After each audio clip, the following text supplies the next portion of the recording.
and gentlemen, today we're going to be dissecting some graffiti artist's piece, and this really comes to us from Michael Vasquez over on the community portion of my page, where he suggested that I compare old school graffiti to new school graffiti and kind of dissect both of those things. So that's what we're going to be doing in today's video. We're going to be taking a look at some old school graffiti artists, seeing what makes their pieces good, and then seeing how that's affected graffiti nowadays and dissecting new school graffiti. Now, I think it's pretty important to note that graffiti progressed a lot over a very short amount of time, and it progressed from normal fonts. And I use the word fonts because it not only progressed from graffiti artists looking at, like newspapers, books, and seeing the letters in there and doing those, as you can see here with Lee's piece, but it also progressed from normal print font, which gives you the very textbook straight letters that we all know and love and use as our fundamentals today, as you can see right here in Scheme's piece. Now, these fundamentals aren't made up. These fundamentals aren't made specifically for graffiti. These fundamentals are things that letters themselves have always had since letters were created. This is just the nature of how they work. So when we have someone like Tracy168 say things like, you don't want to lose the basis of the letter, but you want to lose the letter. It really ends up making a lot of sense, because even when you look at a more wild style piece, or even just a slightly stylized piece like Scheme here, you can still very much see that he's beginning to add style to his letters, but he's not losing the letter. And just as an example to show you how letters structures fit together, as you can see here, the green top of Scheme's E connects to the red portion of Scheme's E. These boxes connect on vertices. Once again, this is just how letters work. This isn't something specific to graffiti, this is literally just the letter's anatomy. So stuff like this definitely carried over to new school graffiti. And that's very important to note, that's very important to understand, because that's what makes any amount of style you add to your letters work, is if you maintain the letter. As you can see here in Does piece, or even here in Sever's piece. Both of these you can still very much point out the letters. The letters don't have to be super legible, but the letters structure are always there. The letter structures are never broken. And that's a similarity between both old school and new school graffiti, is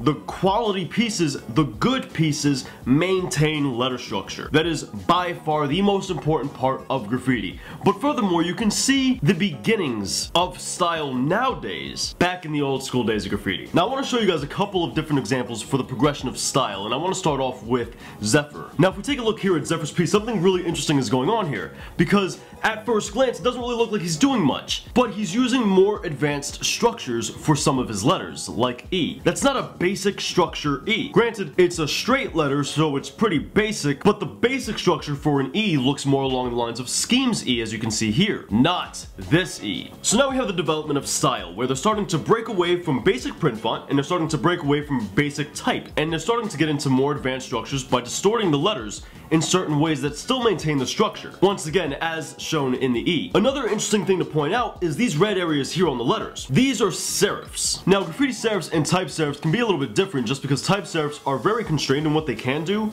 as to where in graffiti they can do a lot more. They can extend and they can be a little more stylized. And you'll see the serifs here marked in red. Now these red serifs are a little bit different than the other serifs on the PHYR. And the reason for that is these red serifs become a part of the structure, as to where the PHYR does not become a part of the structure. It's merely a serif off of the structure. And really the defining factor here, what makes them different, is that for the Z and the E, these serifs change your line order, as to where on the other serifs, those don't change your line order. And what that means is, if you were to write out these letters, you're going to start here with the red, and then you're going to go to the green in order to finish the actual letter, and then you're going to go to the last red. As to where with the other letters, you wouldn't start with those serifs. You would simply just do the letter and then add the serif after, if you were to just do this in normal print font. So just to put it all in a nutshell, here in Zephyr's piece we're seeing advanced structure. He doesn't need to use that kind of E. And he's starting to add extra boxes in the form of serifs that are pivotal to the actual structure of the letter, which once again carries over to new school graffiti, as you can see here in Does piece, and as you can see here in Sever's piece. Now in this piece we all see one more thing that's a little spectacular, and that's this bend on the bottom of the Z that's completely unnecessary and 100% for style. This right here is the early ways of letter distortion. Now for those guys who don't know, a letter distortion is when you have a letter and you distort its actual letter structure to a completely unnecessary way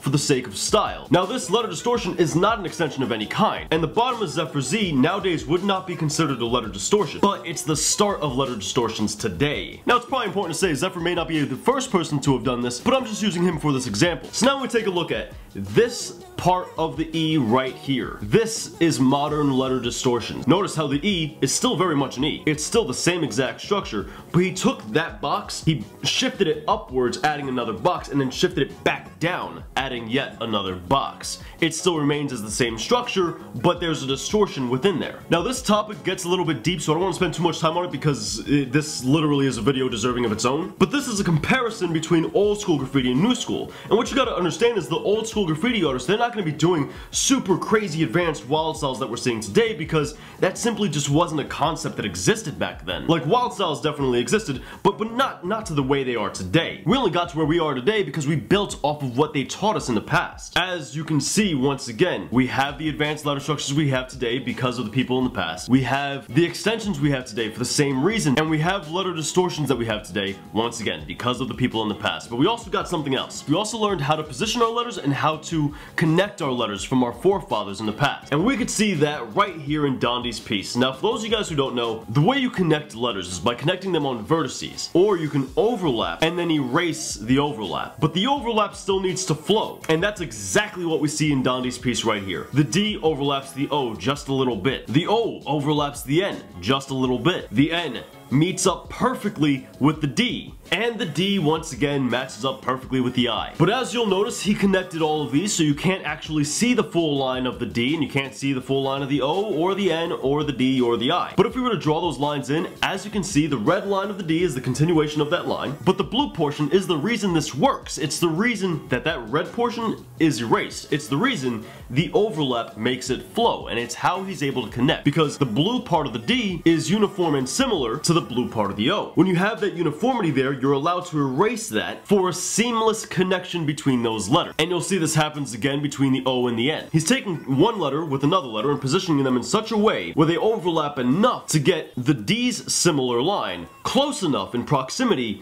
to the O's similar line. This way they flow. And you don't have to see that line in order for it to work. Now the pink lines are something totally different. This is what's called a tangent. This is a shared line tangent, to be more specific. There's a whole bunch of tangents as well. There are way too many for this video. But shared line tangents are where you're gonna go ahead and take one line that's identical to another line, put them right on top of one another, and erase that overlap.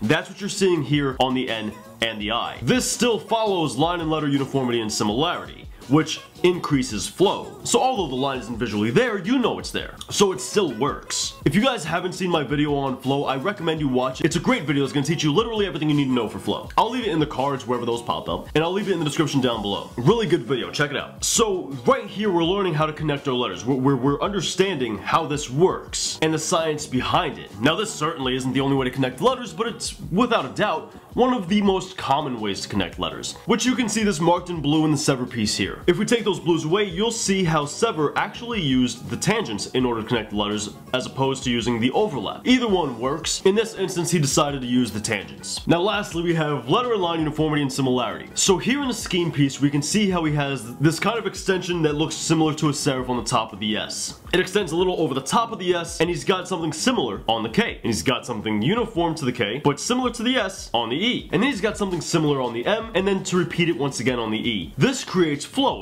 He's creating a visual that's like, hey look, it's on this letter, this letter, this letter, and this letter, all these letters are related. And you still see this throughout today, where graffiti artists are making sure multiple letters share similar features or uniform features with one another. As we can see here, I feel like in this video it's very important to mention, especially for newer graffiti artists, that your pieces don't have to be crazy wild styles. But it seems like nowadays newer graffiti artists, younger graffiti artists have this notion in their mind that if it's not a wild style, it's not good and straight letters suck. But honestly, you can't do wild styles without straight letters. But once again, not to overplay it, but as Tracy168 said, you gotta lose letter without losing the the letter. And if you don't know how to do a basic straight letter, you're gonna lose the letter. If you're just starting off in graffiti, you shouldn't be focused on that. These things we looked at today are what you need to learn in order to be able to do graffiti well. So ladies and gentlemen, hopefully you guys enjoyed the comparison between old school graffiti versus new school graffiti, what's carried over between the two, and why both of those were good. But you know what, once again, hopefully you guys enjoyed the video. If you did, show me that love with that like button down below, and share this with somebody in your crew if you think it can help them out. And you know what, let me know what you thought of it in the comments down below. If you guys want to see more of these dissections, let me know. For those of you guys who are new here, we come out with weekly art videos. This isn't really specifically a graffiti channel, but we do have quite a bit of it. But I also do other art things as well, so feel free to subscribe if you don't want to miss out on that stuff. And also, pick your favorite social media, give me a follow. I'll catch you guys in the next video, but until then,